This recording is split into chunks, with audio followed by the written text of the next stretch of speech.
کبھی سوچا ہے کہ ایسا کیوں ہوتا ہے کہ کچھ لوگ بہت کم وسائل کے باوجود بھی ہمیشہ خوش نظر آتے ہیں، جبکہ کچھ لوگوں کے پاس سب کچھ ہوتے ہوئے بھی ایک بے چینی سی رہتی ہے؟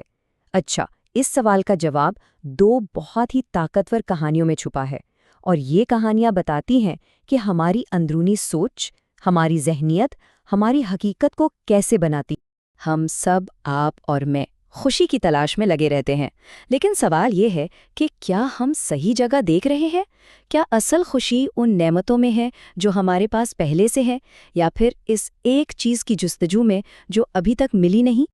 اکثر ایسا ہوتا ہے نا کہ زندگی میں ہماری سب سے بڑی غلطیاں ہماری کسی کام کی وجہ سے نہیں ہوتی، بلکہ اس چیز کی قدر نہ کرنے سے ہوتی ہیں جو ہمارے پاس پہلے سے موجود ہوتی ہیں۔ آئیے دیکھتے ہیں کہ یہ سچائی دو بالکل مختلف زندگیوں میں کیسے سامنے آتی ہے۔ اور یہ بات یاد رکھیے گا، یہ کہانیاں صرف دو کرداروں کے بارے میں نہیں ہیں، یہ ہمارے بارے میں ہیں۔ یہ ہمارے اندر چلنے والی اس کشمکش کو ظاہر کرتی ہیں جس کا سامنا ہم سب کبھی نہ کبھی کرتے ہیں۔ تو چلیں ملتے ہیں اپنے دو مرکزی کرداروں سے۔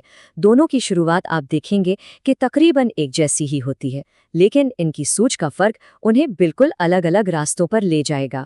یہاں دونوں کے درمیان فرق بالکل صاف نظر آتا ہے۔ ایک طرف کسان کا خاندان ہے جو غریب تو ہے لیکن مطمئن ہے، ان کے گھر میں کہکہے گونجتے ہیں، وہ حال میں جیتے ہیں۔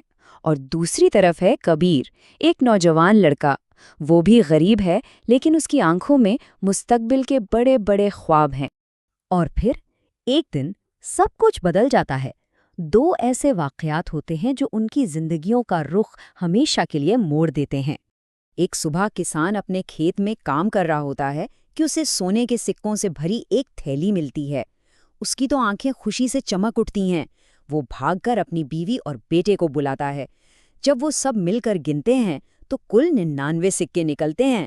اور بس یہی ایک چھوٹا سا سوال تھا، لیکن اس سوال نے کسان کی پوری دنیا بدل دی۔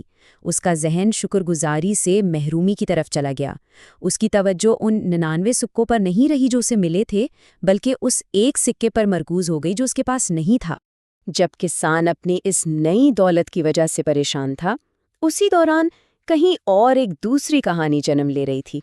کبیر، وہی نوجوان لڑکا، اپنے ٹوٹے ہوئے خوابوں کے ساتھ بیٹھا تھا کیونکہ لوگ اس کی غربت کا مذاق اڑاتے تھے۔ استاد نے اسے ایک آئینہ دیا اور کہا، باہر کی دنیا کو مت دیکھو، اپنے اندر دیکھو، تمہارے اندر ایک آگ ہے جو تمہیں راستہ دکھائے گی، بس اسے بجھنے مت دینا۔ چلیں واپس چلتے ہیں کسان کی کہانی کی طرف اور دیکھتے ہیں کہ اس ایک سکے کی تلاش نے اسے کہاں پہنچا دیا۔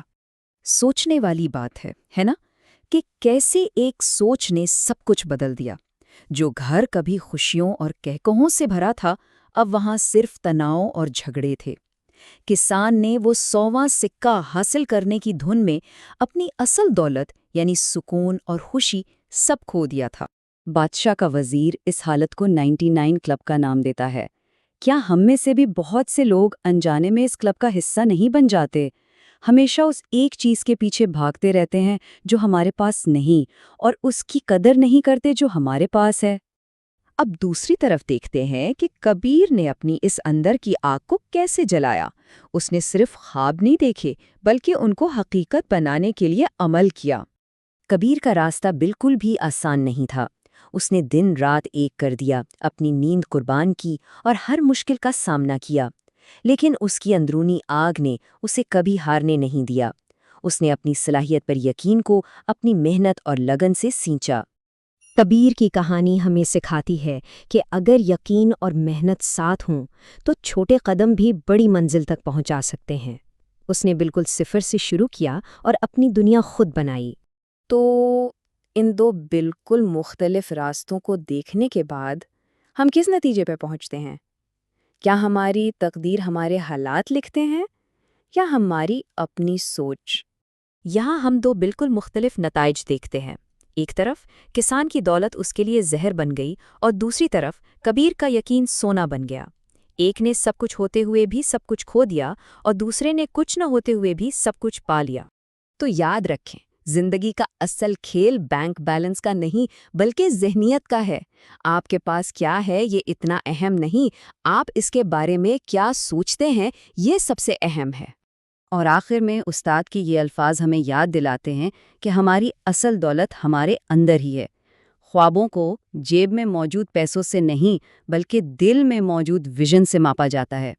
تو آج خود سے پوچھیں، زندگی کا مقصد اس ایک چیز کے پیچھے بھاگنا ہے جو کم ہے، یا اس آگ کو ہوا دینا ہے جو پہلے سے اندر موجود ہے؟